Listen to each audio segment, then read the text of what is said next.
সুপ্রভাত। আজকে হলো রবিবার, আর সকাল সকাল রেডি হয়েই আমি চলে গেছিলাম মামার বাড়ি। কারণ মা বাবা আজকে মুম্বাই থেকে বাড়ি আসবে, তাই বাবা মা কিছুদিন আগে সর্দির কাছে মুম্বাইতে গেছিলো। আজকে ফিরে আসার দিন, তাই আমি গেছিলাম, কারণ বাড়ির চাবি আমার কাছেই ছিল। আমার বাড়ি যেতে গেলে নদী পেরোতে হয়, তারপর নৌকা করে নদী পেরিয়ে চলে এসেছিলাম আমার বাড়ি। বাড়ি এসে সমস্ত ঘরের তালা খুলে পরিষ্কার পরিচ্ছন্ন করে স্নান সেরে রান্না বসিয়ে দিয়েছিলাম। সবজি কিনে নিয়ে এসেছিলাম আমার শ্বশুরবাড়ির এখান থেকেই। তারপর মা বাবা চলে এসেছিল।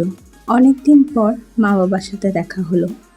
দুপুরে রান্নাবান্না কমপ্লিট করে নেওয়ার পর সবাইকে খেতে দিয়েছিলাম। খাওয়া দাওয়া করে নেওয়ার পর বিকেলবেলা রেডি হয়ে গেছিলাম বাড়ি আসার জন্য, কারণ কালকে স্কুল আছে, তাই আজ বিকালে বাড়ি ফিরে আসতেই হতো। আসার সময় দেখলাম সবাই গঙ্গার থেকে জল নিয়ে বাবার মাথায় ঢালতে যাচ্ছে।